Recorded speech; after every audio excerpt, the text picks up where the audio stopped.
आप बार-बार तुलसी का पौधा लगाते हैं और आपका तुलसी का पौधा बार-बार मर रहा है, या फिर आपकी तुलसी के पौधे की ग्रोथ नहीं हो रही है, पत्तियाँ बहुत छोटी निकल कर आ रही हैं, पत्तियाँ पीली पड़ रही हैं या झड़ रही हैं, पौधे की ग्रोथ बिल्कुल भी नहीं हो रही है दोस्तों, तो यह सब किस कारण से हो रहा है और इसे कैसे ठीक किया जा सकता है, वगैरह-वगैरह की संपूर्ण जानकारी मिलेगी इस वीडियो में, तो प्लीज़ वीडियो पर अंत तक बने रहें।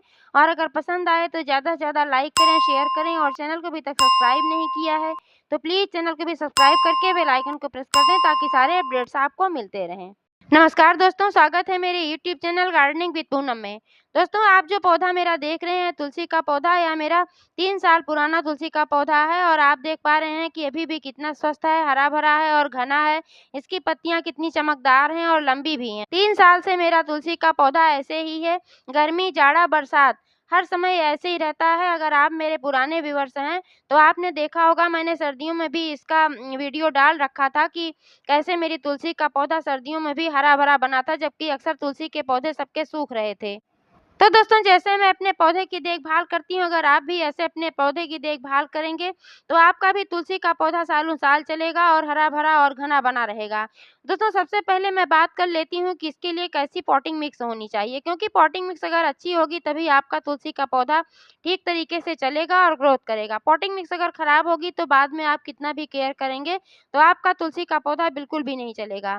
तो इसके लिए एक जल निकासी वाली अच्छी भुरभुरी मिट्टी होनी चाहिए, क्योंकि अगर जल निकासी वाली मिट्टी नहीं होगी तो इसमें जल भराव होगा और जड़ें सड़ जाएँगी। फिर पौधा आपका ग्रोथ नहीं कर पाएगा और फिर ये सड़ जाएगा और खराब हो जाएगा। तुलसी का पौधा लगाने के लिए आप 50% गार्डन सॉइल, 30% रेत और 20% गोबर की कंपोस्ट खाद मिलाकर पॉटिंग मिक्स तैयार करें। फिर आप उसमें तुलसी का पौधा लगाएं। तुलसी का पौधा लगाने के बाद उसे डायरेक्ट सनलाइट में ना रखें, सेमी शैडो में रखें, क्योंकि आप डायरेक्ट सनलाइट में रखेंगे तो पौधा मुरझा जाएगा और लग नहीं पाएगा।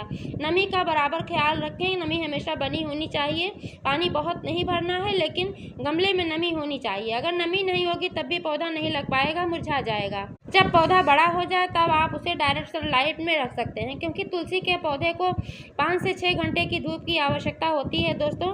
लेकिन अभी मौसम बहुत गर्म है, अभी बरसात तो शुरू नहीं हुई है, कहीं-कहीं छिटपुट बरसात शुरू हुई है, लेकिन अभी भी मौसम बहुत गर्म है। तो अभी अगर कड़ी धूप है तो बहुत देर तक धूप में रखने की आवश्यकता नहीं है।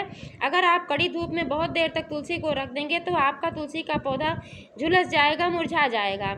सुबह-सुबह की आधे 1 घंटे की धूप पर्याप्त है।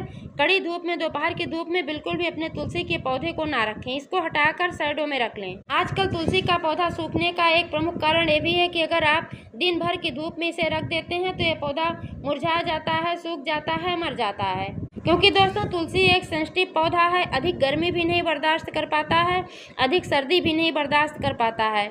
दोस्तों, तुलसी के पौधे में कुछ 1-2 जो इस तरीके से पीली पत्तियां होती हैं, जिनकी एज पूरी हो जाती है तो ये पत्तियां पीली हो जाती हैं, फिर वे झड़ने लगती हैं। तो इन पत्तियों को आप हटाते रहें, क्योंकि अगर आप इस पत्तियों को नहीं हटाएंगे तो जो मिट्टी का पोषण होगा इन खराब पत्तियों में भी जाएगा, और अगर इसमें कुछ खराब ब्रांचेज हैं तो उनको भी आप हटाते रहें। मंजरी तो बिल्कुल भी ना रहने दें, क्योंकि अगर इसमें मंजरी रहेगी या फिर खराब ब्रांचेज या सूखी पत्तियाँ इस तरीके से रहेंगी तो फिर इसमें मिट्टी का पोषण जाता रहेगा और पौधा नहीं ले पाएगा। इससे भी पौधे की ग्रोथ रुक जाती है। पौधे की ग्रोथ रुकने का एक प्रमुख कारण ये भी होता है और पौधा सूखने का एक कारण ये भी होता है। इसलिए इसमें एक भी सूखी पत्ती ना रहने दें, ना ही गमले में सूखी पत्तियों को झड़ने दें। अगर गमले में पत्तियां झड़ भी गई हैं तो इनको आप हटा लें, क्योंकि गमले की मिट्टी का जो ऊपरी भाग होता है इसको हमेशा साफ सुथरा रखना चाहिए, बिल्कुल क्लीन रखना चाहिए। इस पर ना ही पत्तियां झड़ी हुई होनी चाहिए, ना ही कोई और घास फूस उगना चाहिए। जैसे इस पर घास फूस अगर कोई भी उग रहा है तो इसको तुरंत हटा दें, उखाड़ कर फेंक दें, क्योंकि अगर घास फूस उगेंगे तो फिर मिट्टी का पोषण घास फूस में जाता रहेगा और पौधे में नहीं जा पाएगा, फिर पौधे की ग्रोथ नहीं हो पाएगी। इसका एक कारण ये भी होता है। इसलिए इसमें बीट्स नहीं उगने चाहिए, जो भी उग रहे हों उनको तुरंत उठाकर हटाकर फेंक देना चाहिए। और अगर आप इस पर सूखी हुई पत्तियां रहने देंगे तो फिर इसमें फंगस लगने का डर रहता है, क्योंकि जब पत्तियां ऊपर रहेंगी तो सड़ेंगी, बैक्टीरिया पनपेंगे तो फिर पौधा भी खराब हो सकता है, पौधों में फंगस लग सकता है, पौधा बीमार हो सकता है। इसलिए इसके मिट्टी के गमले की मिट्टी के ऊपरी परत पर बिल्कुल भी पत्तियाँ वगैरह ना रहने दें, इसको एकदम साफ रखें। और अगर कोई ब्रांच ऐसी है जो गमले की मिट्टी को टच कर रही है तो उसको भी कट करके हटा दें, क्योंकि अगर गमले की मिट्टी को टच करती हुई कोई ब्रांच रहेगी तो आप इसमें जब पानी वगैरह डालेंगे तो फिर मिट्टी के संपर्क में आकर यह सड़ जाएगी और सड़ने के बाद भी फिर फंगस लगने का डर रहता है। इसलिए बहुत नीचे जो ब्रांचेज होती हैं उनको कट करके आप हटा दिया करें।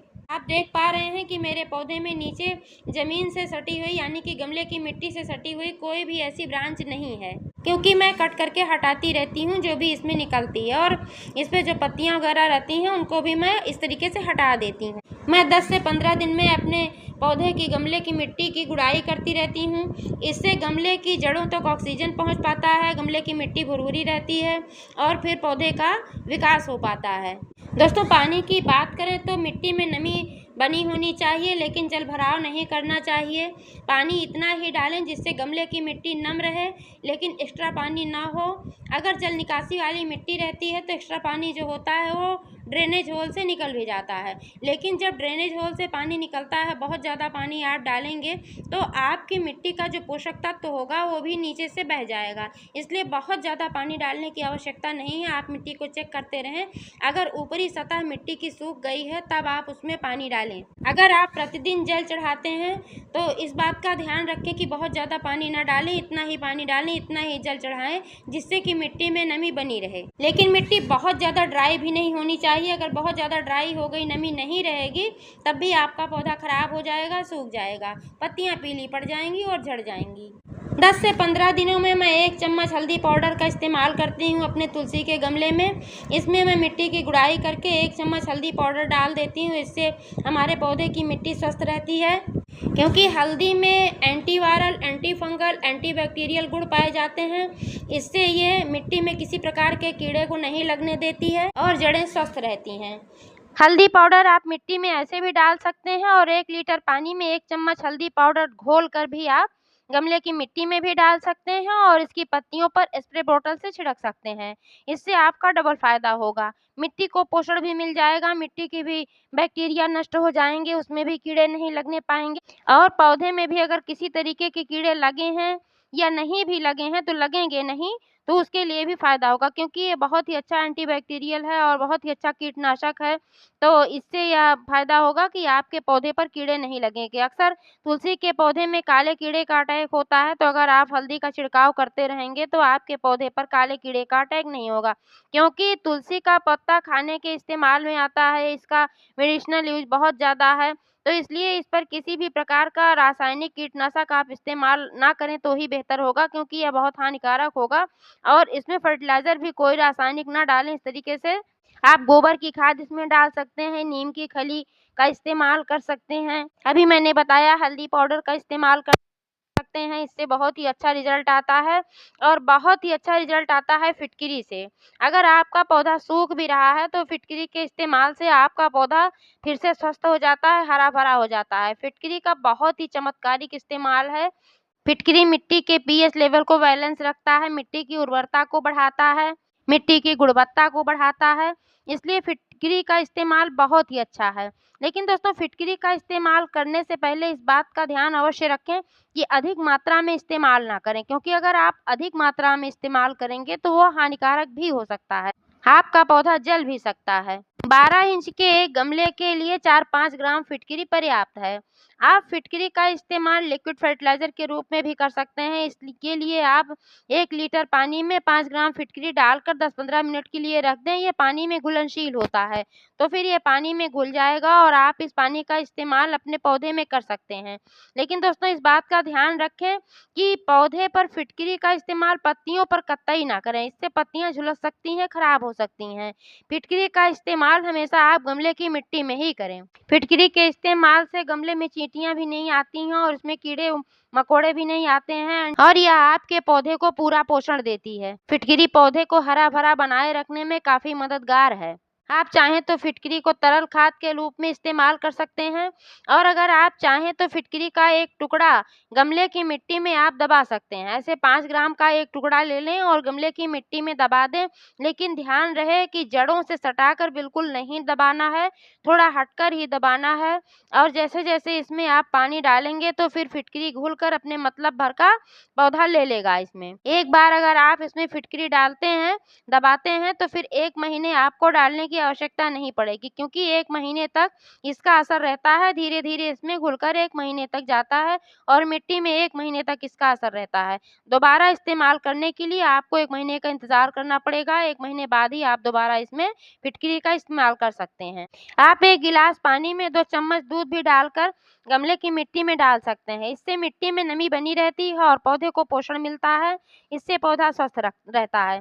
लेकिन ध्यान रहे कि केवल दूध नहीं डालना है कि खाली दूध डालें, उसको पानी में मिलाकर ही डालना है। तो दोस्तों, इस तरीके से अगर आप अपने तुलसी के पौधे का ख्याल रखेंगे, तो आपका तुलसी का पौधा सालों-साल चलेगा, नहीं सूखेगा, ना ही मरेगा।